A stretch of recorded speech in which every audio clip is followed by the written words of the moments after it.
Important, this video exposed some most obvious symptoms for noobs who are infected with noobisma.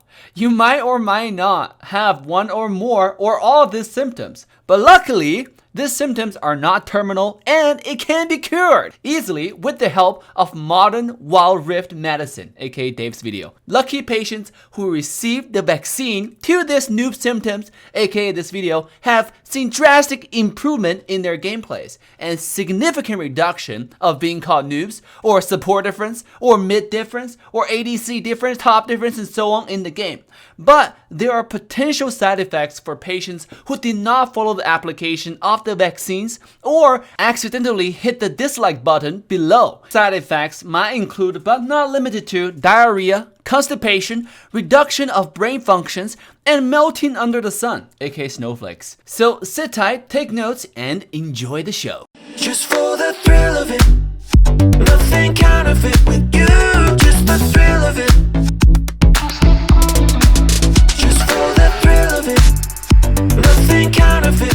Now, before we start the show, make sure to like, subscribe, and turn the bell on to all notification bells. I know 50% of y'all who are watching this video have not hit that subscribe button and joined the coolest, greatest, baddest family in the world of League of Legends Wild Rift, Team Foreign Famous, the FF family. Yeah, if you have not done that, make sure to hit the like and hit the subscribe to be part of the family if you like this video. Now, in order to present and cure these symptoms in an organized manner, we're going to reveal these noob symptoms in accordance with the progression of a normal game. Without further ado, let's jump into the content. The first noob symptom of the noobisma is saving your ward for your girlfriend or your boyfriend. Basically, they do not use their ward. Yes, stop looking around, stop looking left and right, I'm talking about you. If you frequently find 2 wards ready to be deployed in your inventory, that means you're probably infected by this noob symptom. And here is why this noob symptom is important. By the 4-minute mark of the game, the first major objective that spawns on the map is Elemental Drake.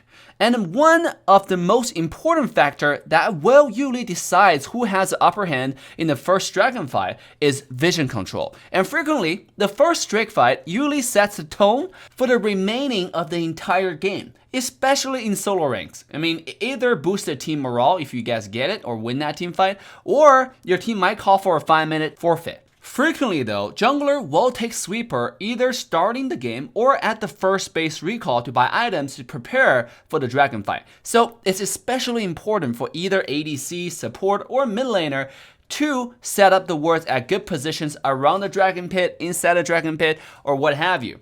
I will make a separate video in the future regarding some great warding positions, but for now, why don't we just start curing this noob symptoms by at least placing a ward around 330 seconds into the game, around the dragon pit. I mean, just make sure you do not always have the number 2 showing on top of your wards. The funniest thing that I encountered when I was playing on some Western servers that I'm not gonna name names, with some boosted players that I'm also not gonna mention names, was to blame me for not stealing dragon as an Evelynn jungle. When I had no vision in the dragon pit, my Baron laners were both dead, and the enemy had Gragas Alistar guarding the perimeter the whole time.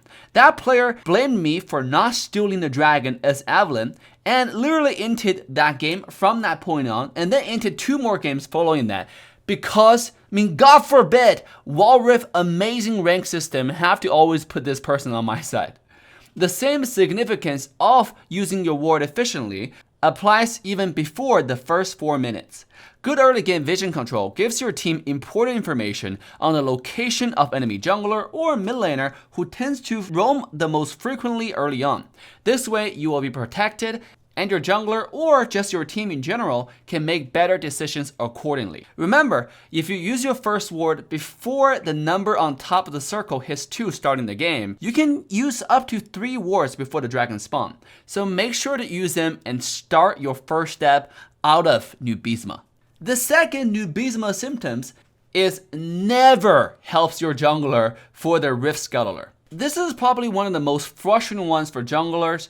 Because your infected mid lane or side lane players usually pretend that you don't exist when you're fighting the enemy jungler actively at the river. Yes, this blindness symptom sometimes can be so severe that your jungler can literally be fighting the enemy team on the edge of your screen, but all you see is this tiny little area in the center of your screen, and then you hear, "Ally has been slain." And somehow you have the hairy balls to type in all chat jungle diff. But little did you know, the real noob here is you. The one with the noob symptom of blindness to the minimap. The arguably most important area of your screen.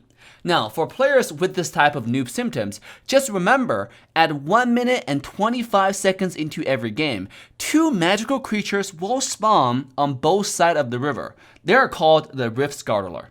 Slaying this not only add a layer of protection to your lane, but most importantly, it does give your jungler or your team some important early game experience in gold, which can be an important element for the success of some early game ganks and rotations. So, if you're not experienced enough to always be monitoring your minimap, let's start curing this noob symptom by one step at a time. Around 1 minute and 25 seconds, check the minimap to see if your jungler is clashing with some opponents around the river. If so, try to walk closer to them so you can deliver a helping hand if necessary. Sometimes, another river scholar will spawn right around the first dragon spawn timer, which is about 4 minutes, next to the dragon pit. So, make sure to pay attention to the minimap around that time as well, and form a territorial control of that area to secure that rift scholar. The third noob symptom of noobisma usually manifests itself on jungler and mid laners who roam frequently in the early game. This is called randomly throwing a skill at a laner's minion wave while he or she is recalling back to base. Now some may ask, why is that a noob symptom, Dave? I do it all the time. I mean, you can't just let those cooldowns go to waste, right? No, you dumbass! And here is why. Let's say you are a jungler and you ganked a lane early on who traded evenly with the opponent. And let's assume you pulled a successful gank which resulted in enemy laner either forced to recall, burn some summoner spells, or even better, just straight up dead.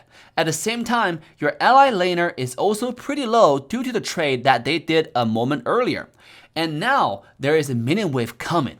And if you let your noobisma symptom manifest itself and throw a skill or two at the minion wave without fully killing the entire enemy wave, because deep down in your conscience, you don't want to be the psychopath who takes your laner's farm. So you just throw a skill or two and then be very undecided and just leave. If you actually paid attention before, you will probably notice that your lane's ally minion wave will start to form a little cluster and enemy minion waves are dying painfully and slowly but surely. By the time your laner returns to that lane after that gank, he or she will frequently find themselves at even or sometimes even less farm than their corresponding opponent. I mean, why is that happening? Well, because minions in Wall Rift turns to auto attack very, very slowly, but surely. So if you throw a skill or two on it without killing it, the enemy minion waves will slowly die off. But they will die off just fast enough that your laner won't return to lane in time to claim any gold or experience from that lane. Basically, you just intentionally destroyed that lane for your laner without knowing it. And you know what's worse? If that enemy laner is smart enough and after he or she returned to the lane, after what you did to it, they will have a lane position where favorable to them thanks to the slow push that you so geniusly engineered, and they can choose to hold the lane right there in place.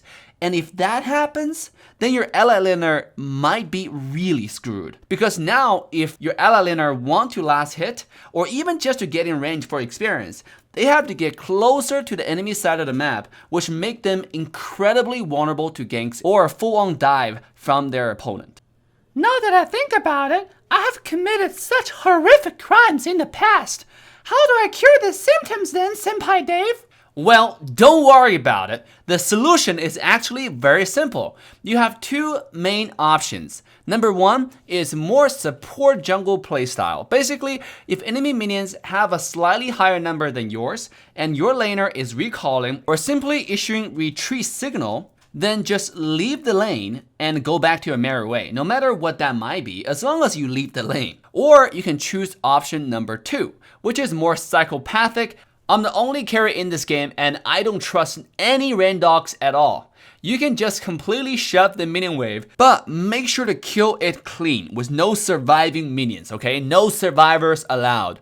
This way, your side minions will be pushed into the enemy tower and die to that turret. Doing this will deny some farm from your laner, but it also deny farm from the enemy laner. I frequently choose option 2 if I successfully gank and kill that enemy laner.